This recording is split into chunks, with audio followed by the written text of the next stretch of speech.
प्रिय विद्यार्थियों, वंदे मातरम। हम लोग लगातार सब इंस्पेक्टर राजस्थान पुलिस 2016 परीक्षा में सफल अभ्यर्थियों से मिल रहे हैं और जानकारी एकत्र कर रहे हैं कि उन्होंने किस प्रकार से इस परीक्षा में सफलता अर्जित की। और आज हम लोग रूबरू हैं सुजाता जालप के। तो सुजाता, आपने इस परीक्षा में कौन सा स्थान प्राप्त किया? जी सर, मैंने इस परीक्षा में 624वीं रैंक हासिल की है। 624वीं रैंक हासिल की है। तो क्या मानती हैं कि इस बार 4 प्रकार के पद थे सब इंस्पेक्टर प्रतियोगी परीक्षा में। एक तो एपी और दूसरा आईबी और तीसरा प्लाटून कमांडर और चौथा एमबीसी यानी मेवाड़ भील कोर। जी सर। तो आपको क्या लगता है कि आपको इनमें से किस पद की प्राप्ति होगी? सर, मैं मान रही हूँ कि मेरा प्लाटून कमांडर पद पर चयन होगा। बहुत बढ़िया। आरएसी में प्लाटून कमांडर के पद पर चयन होगा, जो कि सब इंस्पेक्टर के इक्विवेलेंट पोस्ट है और बेहद शानदार पद मैं मानता हूं कि जिसमें आपको विभिन्न प्रकार के आयामों में काम करने के अवसर प्राप्त होते हैं और प्रमोशन की गति भी अपेक्षाकृत तेज है प्लाटून कमांडर में, ये मेरा मानना है। तो मुझे सुजाता ये बताइए कि आपके घर में कौन कौन है? सर, मैं शुभ परिवार से बिलोंग करती हूँ। मेरे परिवार में मेरे दादाजी श्री पूर्णाराम जी जाड़प और माता पिता, चाचा चाची, हम 3 भाई बहन हैं। मेरी भाभी भी है और 2 चचेरे भाई बहन हैं। बहुत बढ़िया।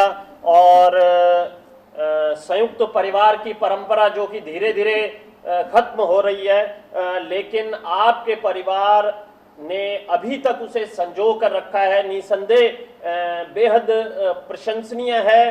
क्योंकि संयुक्त परिवार के बारे में मेरा ये मानना है कि उसमें बच्चों को विकसित होने का, सही तरीके से विकसित होने का एक अवसर मिलता है और बहुत सी समस्याओं का सहज ही निराकरण हो जाता है।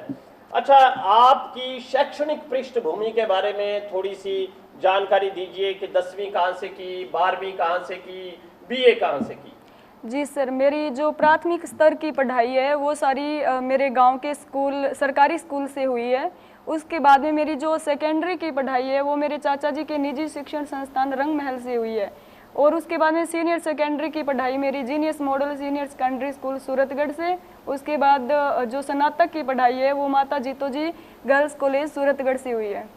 बहुत बढ़िया। और मुझे ये बताइए कि कैसे आपका लक्ष्य बना कि आपको एक सब इंस्पेक्टर बनना है? सर, मेरा जो लालन पालन है वो मेरे भाइयों की तरह है। मेरे पिताजी और मेरी माताजी ने हमेशा पुत्रवत ही किया है और मेरे दादाजी और पिताजी और मेरे चाचा जी ने हमेशा मुझे यही प्रेरणा दी है कि एक तू पुलिस ऑफिसर के रूप में ही हमें आगे आने वाले समय में दिखाई देगी। तो फिर हम ये कह सकते हैं कि आप एक बोर्न सब इंस्पेक्टर हैं। क्या हम ये कह सकते हैं कि आप पैदाइशी थानेदार हैं? जी सर। तो क्या कभी ऐसे भी इंस्टांस हुए, ऐसी भी वाकयात गुजरे जबकि आपने पुलिस ऑफिसर बनने से पहले ही एक पुलिस अधिकारी के रूप में बहुत ही आत्मविश्वास के साथ, बहुत ही कॉन्फिडेंस के साथ किसी घटना को, किसी दुर्घटना को रोकने का प्रयास किया या उसमें हस्तक्षेप किया? क्योंकि प्राय क्या होता है कि कोई भी घटना घटित हो रही है और वो कानूनन दृष्टि से सही नहीं है, तो सभी लोग जो है ना पीछे हट जाते हैं और ये सोचते हैं कि ये तो पुलिस का काम है, हमें क्या करना है इस बात को लेकर। ठीक है, तो कोई ऐसी घटनाएं आपके जीवन में हुई जिससे ये बात सिद्ध हो सके कि आप एक बोर्न सब इंस्पेक्टर हैं? जी सर, ऐसी घटनाएं मेरे साथ 2-3 हुई है। मैं सूरतगढ़ जब पढ़ाई के दौरान मेरी बुआ जी के पास रहती थी, उस दौरान वार्ड की कुछ महिलाओं के साथ एक एक आदमी ने धोखाधड़ी करके उनसे पैसे ऐंठ लिए थे, उनको लोन देने के बहाने। ठीक है। तो बुआ जी को इस चीज़ पे गुस्सा आया, उसको बार बार फ़ोन किया आदमी को, लेकिन वो फ़ोन उठा नहीं रहा था, स्विच ऑफ कर दिया। उसके घर पे भी जाने की कोशिश की, लेकिन वो घर पे नहीं मिलता था। फिर बुआ जी ने मुझे लेके और सूरतगढ़ जो सिटी थाना है वहाँ गए हम, वहाँ पे उसकी रिपोर्ट लिखवाई। तो उसके बाद में उन सारी महिलाओं को पैसे वापस दे दिए गए। तब मुझे लगा कि हाँ, वास्तव में पुलिस काम करती है। बहुत ही बढ़िया। बिल्कुल, मैं तो ये कहता हूँ, सदैव कहता हूँ कि पुलिस जो है ना वो पुलिस होती है, क्योंकि जब भी किसी व्यक्ति को आवश्यकता होती है तो वो पुलिस की ओर भागने का प्रयास करता है, जाने का प्रयास करता है। इसलिए पुलिस जो है वो पुलिस ही है। इसके अलावा भी क्या कोई घटनाएं घटित हुई? जी सर, ऐसी एक और घटना, बुआ जी के घर पे ही दो लेडीज आई थी कपड़े की दुकान में कपड़ा लेने के लिए, और वो चोरी करके कपड़ा लेके जा रही थी। उस टाइम दुकान में मैं ही बैठी थी। तो जैसे ही वो चोरी करके कपड़ा बाहर निकली तो मुझे थोड़ा सा शक हुआ कि वो कपड़ा लेके जा रही है। फिर मैंने उनसे कहा कि आपके थैले में क्या है, तो वो दिखाने से इनकार कर रही थी। तो मैंने उनका थैला लेके और देखा तो वास्तव में उनके पास दुकान से लिया हुआ कपड़ा था जो कि चोरी का था। फिर मैंने उनको पकड़ा वहीं पे, और पुलिस सूरतगढ़ पुलिस सिटी जो थाना है वहाँ पे कॉल की। 10 मिनट के अंदर अंदर वहाँ पे पुलिस आ गई और रिपोर्ट करके उनको वहाँ से लेके गई। ठीक है, बहुत ही बढ़िया। आपने ये जो दो महत्वपूर्ण गतिविधियां की, लेकिन मुझे लगता है कि इसमें कोई बहुत ज़्यादा दबाव नहीं रहा। क्या कभी कोई ऐसी दबावपूर्ण कार्यवाही में भी आपने हिस्सा लिया जिसमें बड़ा ही खतरा भी उत्पन्न हो और सब लोग भाग खड़े हुए हों और आप जो है वो डटी रही हों? जी सर, एक बार मैं सूरतगढ़ से गंगानगर जा रही थी। रास्ते में माणकसर बस स्टैंड पे एक ट्रक वाले ने बस के अंदर टक्कर मार दी और लड़ाई झगड़ा करने लगा। लेकिन थोड़ी देर बाद स्थिति सामान्य होने के बाद बस वहां से रवाना हुई। लेकिन जो ट्रक ड्राइवर था उसके मन में इस चीज़ के लिए थोड़ी रंजिश आ गई थी और उसने अपने साथियों से आगे फ़ोन कर दिया कि आप सड़क जाम कर दीजिए, मैं पीछे से आ रहा हूँ। जैसे ही थोड़ी दूरी पर आगे बस पहुंची तो रास्ते में हमने देखा कि पूरी सड़क जाम है। वहाँ पे साधन वगैरह भी बहुत आ चुके थे, भीड़ लग चुकी थी कि ये सड़क जाम क्यों हुई है। जैसे ही बस पहुंची तो सारी सवारियां नीचे उतर चुकी थी, लेकिन मैं बस ड्राइवर के जस्ट पीछे वाली सीट पे बैठी थी, सारी स्थिति देख रही थी। तो मैंने सारी सवारियां लगभग नीचे उतर चुकी थी, लेकिन मैं बस ड्राइवर के पास जाके बैठ गई और मैंने कहा कि अंकल जी, आप नीचे नहीं उतरोगे, चाहे स्थिति कुछ भी हो, मैं आपके यहाँ पे साथ बैठी हूँ। जैसे ट्रक वाले वहाँ पे आए, डंडे लेके आए और बोल रहे थे कि आप नीचे आओ, हम आपको मारेंगे, पीटेंगे। हाँ। इस तरह की धमकी दे रहे होंगे वो आपको। बहुत ही बढ़िया आप है। फिर क्या हुआ? जी सर, उसके बाद में मैंने ये चीज़ 10-15 सेकंड पहले ही देख चुकी थी कि रास्ते में सड़क जाम हो गई है। तो मैंने सूरतगढ़ पुलिस स्टेशन फ़ोन कर दिया था कि ये घटना है सर, आप यहाँ पे तुरंत पुलिस भेज दीजिए। 10-15 मिनट। मतलब आपने उसका पूर्वानुमान लगा लिया कि भाई ये जो सड़क जाम है ये उन्हीं ट्रक वालों के द्वारा की गई है? जी सर, क्योंकि पीछे 2 प्रयास हो चुके थे बस के अंदर टक्कर मारने का, लगाने के। जी सर। ठीक। तो फिर मैंने पुलिस स्टेशन फ़ोन किया, पुलिस आ गई और वहाँ पे माहौल जो है वो मारपीट का आ चुका था। लेकिन वो जो बस ड्राइवर थे उनके तो ऐसी स्थिति में आपको बिल्कुल भी घबराहट नहीं हुई कि मारपीट हो सकती है, लड़ाई हो सकती है? नहीं सर, उस टाइम मुझे क्या दिख रहा था, क्योंकि शाम का टाइम था लगभग 5 बजे के करीब और मुझे जल्दी से जल्दी गंगानगर पहुंचना था। अरे कहीं ऐसा तो नहीं है कि भाई उस जल्दी गंगानगर पहुंचने के लिए आप प्रयास कर रही थी? पर खैर, मैं आपकी इस बहादुरी की दाद देता हूं कि आपके इस प्रयास से एक बड़ी घटना घटित होने से बच गई। और जो सूरतगढ़ पुलिस है उन्होंने भी त्वरित कार्रवाई करके वहां अपनी उपस्थिति दर्ज कराई और दोषियों को पकड़ा।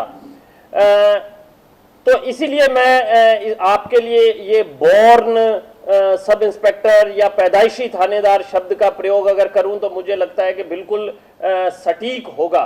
मेरा आपसे अगला प्रश्न ये है कि आप आश्रम से कब जुड़ी थी? जी सर, मैं आश्रम से जुड़ी थी 2013 में।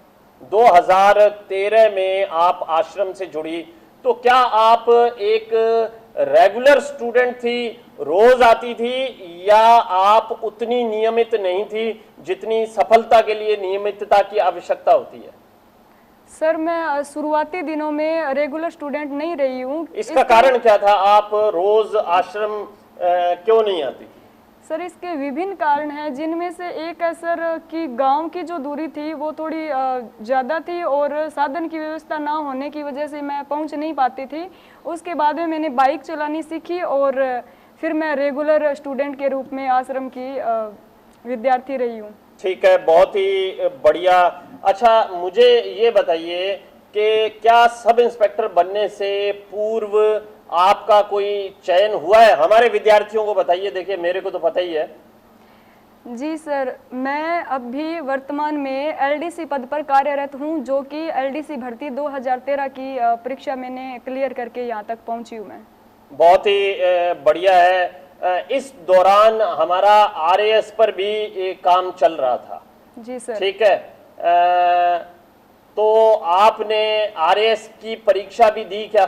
जी सर, मैंने 2 बार दिए, 2016 और 2018 में। मेरा प्री क्लियर हो चुका, लेकिन मेरी वजह से ही मैं मानती हूँ कि ज़्यादा बढ़िया तैयारी ना करने के कारण मैं मेंस क्लियर नहीं कर पाई।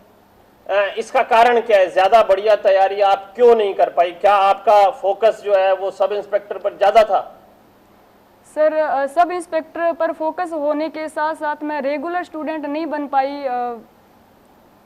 घरेलू कार्य या फिर मेरे जो विद्यालय जो कार्य थे उसकी वजह से। ठीक है, विद्यालय दायित्वों की वजह से आप उतनी रेगुलर नहीं रही, जिसका मुझे लगता है कि खामियाजा आपको उठाना पड़ा मुख्य परीक्षाओं में। तो अब आप इसकी तैयारी करेंगी? जी सर। ठीक है, बहुत ही बढ़िया है। और सुजाता, कोई संदेश आप देना चाहें हमारे विद्यार्थियों को, हमारे अभ्यर्थियों को, हमारी बेटियों को, कि वो किस प्रकार से अपने करियर को गति दें?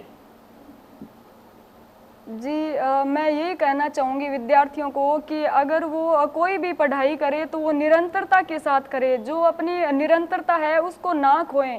जैसे कि हमारे साथी महेंद्र जी ने बताया कि बीच में आप एक ही दिन ना ऐसा छोड़े कि आपने कोई भी किताब ना उठाई हो, तो इसके लिए निरंतरता बहुत ज़रूरी है, जिसकी मैंने भी भूल की है अपनी ज़िंदगी में। 2016 मेरा आरएएस, मैं मानती हूँ कि आरपीएस पे होना चाहिए था, लेकिन हुआ नहीं। वो मेरी जो निरंतरता थी, मैं नियमित अध्ययन नहीं कर पाई किन्हीं कारणों से, उसके कारण ही हुआ।